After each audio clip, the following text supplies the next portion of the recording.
Nike is everywhere. But what if I told you that before it became a $190 billion empire, it was inches from collapsing? Phil Knight, Nike's founder, was drowning in debt, betrayed by his business partners, and under attack from the government. He had to lie, cheat, and risk everything just to survive. At one point, Nike was one bank rejection away from total failure. Imagine a world where Adidas dominated everything. No Jordans, no Air Max, no Swoosh. That almost happened. This is the insane story of how Nike almost never existed. In 1962, the global sneaker market was completely dominated by Adidas and Puma, both German companies that had built their empires from the ruins of World War II. The idea that a small American startup could compete with these giants was laughable. Phil Knight was just a broke college graduate with a wild idea: import running shoes from Japan and sell them in the US.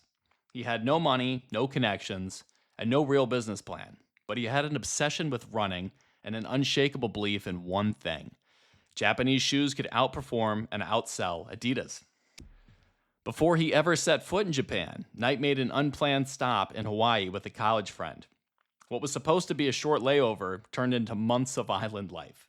He took a job selling encyclopedias door to door and then moved on to selling securities, but nothing clicked.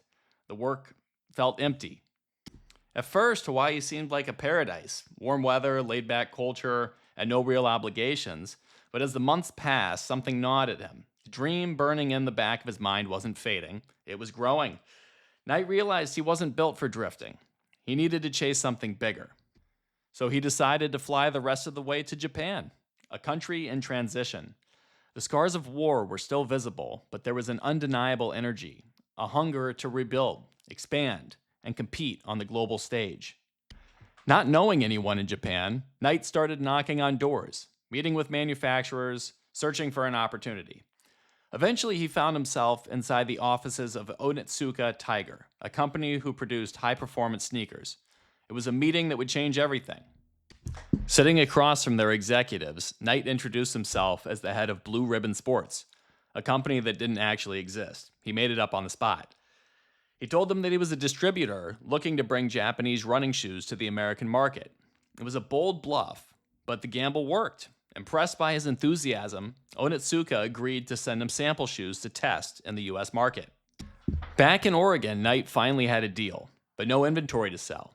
To make Blue Ribbon Sports a reality, he needed to place his first official order with Onitsuka. When the invoice arrived, there was just one problem: he didn't have the $50 to pay for it. With no savings of his own, he turned to his father. Even though he was skeptical of his son's wild business idea, he didn't want to crush his ambitions. Knight's father reluctantly loaned him the money. He had no way of knowing that those $50 would fund the first batch of shoes that would launch an empire. With nothing but ambition and a fabricated company name, Knight had pulled off the impossible, convincing Onitsuka to grant him the distribution rights for Tiger shoes in America. The gamble had paid off, but this was only the beginning. Now he actually had to sell the shoes. What he couldn't have predicted was that he was about to ride a cultural shift that would fuel Nike's rise, the running boom of the 1970s. When the first batch of shoes arrived, Knight didn't have a store. He didn't even have an office, so he did the only thing he could. He sold them out of the trunk of his car at track meets. His secret weapon was Bill Bowerman, his old track coach. Bowerman wasn't just any coach. He was obsessed with making runners faster. He started ripping apart Tiger shoes and experimenting with ways to make them lighter, faster, and better. One morning, Bowerman poured rubber into his wife's waffle iron and accidentally invented Nike's iconic waffle sole.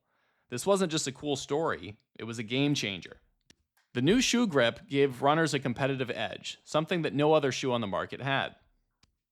Nike's growth coincided with a shift in American culture. People were beginning to take fitness more seriously. Running that was once reserved only for track athletes became a mainstream phenomenon. Books like Jogging by Bill Bowerman popularized the idea that running wasn't just for competition, it was for health. Suddenly, millions of Americans started jogging, and the demand for running shoes skyrocketed. At the same time, people began wearing sneakers casually, blending athletic footwear into everyday fashion. Nike was at the right place at the right time. Nike was growing fast, but there was a problem: cash flow. The bigger they got, the more money they needed to keep up with the demand. Blue Ribbon Sports was always out of cash. Nike needed loans to buy more shoes, but every bank rejected him. So he did something crazy. He borrowed money from his employees and even maxed out his own personal credit cards. And then everything collapsed. By 1971, Blue Ribbon Sports was finally gaining traction. But then, Knight received a letter that changed everything. Onitsuka was cutting him off. They had secretly been planning to cut Knight out and take over the US market themselves. Imagine working for years to build a company only to have your biggest partner stab you in the back. That's exactly what happened to Knight. If Knight didn't act fast, his entire company would be dead. So he did the only thing he could. He fought back. Knight cut ties with Onitsuka and decided to create his own brand from scratch. His first move? A new name: Nike. The name was inspired by the Greek goddess of victory. And the iconic swoosh logo? It was designed by a college student for just $35. With no factory, no money, and no backup plan, Knight found a manufacturer in Mexico to start producing Nike's first ever shoe, the Nike Cortez. But just when it looked like Nike was saved, another crisis hit. In 1977, Nike received a letter from U.S. Customs Service demanding $25 million in retroactive duties. This was a devastating financial blow, almost equal to Nike's annual revenue. The reason? A little-known protectionist law, the American Selling Price, which competitors like Converse and Keds had lobbied to enforce against Nike. Phil Knight wasn't about to let his company get crushed. He rallied powerful political allies, including Dick Donahue, a former Kennedy administration official who had joined Nike's board. With intense lobbying efforts, Nike was able to negotiate the claim down. In December of 1980, Nike went public. The IPO raised millions and finally solved the company's cash flow problems. But going public also meant something else. Nike had officially cemented itself as a corporate powerhouse. In the early 1980s, Nike was a rising star, but still an underdog compared to the global giants like Adidas and Converse. Back then, the idea of a basketball player having their own signature shoes was rare. While Kareem Abdul-Jabbar had a deal with Adidas in 1971 featuring his image on the shoe's tongue, and Puma had created the Puma Clyde for Walter Clyde Frazier, these were exceptions, not the norm. Michael Jordan initially preferred Adidas, but Nike's marketing team pitched him something bold: a signature line of shoes named Air Jordan. This offer not only included a unique shoe design, but also a significant marketing push, which appealed to Jordan and his family. The first Air Jordan shoe launched in 1985 and was an instant success, generating over $150 million in sales in its first year. Nike wasn't just selling shoes anymore. It was selling a lifestyle, a movement, and an unstoppable brand. With Air Jordans, Nike had cracked the code, blending sports, culture, marketing into something bigger than sneakers.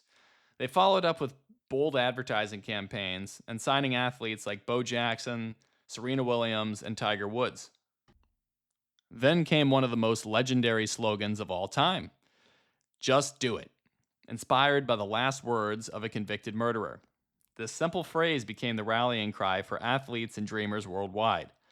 Nike had officially taken over. As Nike expanded globally, it began outsourcing manufacturing to China and Southeast Asia. But this decision came with unexpected challenges. Nike initially attempted to pay workers higher wages, believing it would improve conditions. But instead of being praised, they were met with resistance. In China, Nike executives found that factory workers were suddenly earning more than doctors, teachers, and government officials. And the local authorities were not happy. They stepped in, ordering Nike to stop raising wages, arguing that it was destabilizing the entire local economy. This raised a difficult question. Should a company disrupt a broken system for the better, or follow local laws even when they seem unfair? Nike's offshore manufacturing also led to one of the biggest corporate ethic debates in history. By the late 1990s, the company found itself at the center of sweatshop scandals as activists exposed harsh factory conditions and low wages. What started as an attempt to balance wages turned into a global outcry over labor rights. So, what's the answer? Should companies like Nike take the lead in reforming labor practices, even at the risk of government backlash? Or is it more ethical to respect the existing system, even when it seems flawed? Let me know what you think in the comments. Nike's story isn't just about sports, it's about taking risks, fighting through setbacks, and never backing down. Phil Knight built Nike on nothing but belief, persistence, and a refusal to quit. If even just one thing had gone wrong, Nike wouldn't exist today.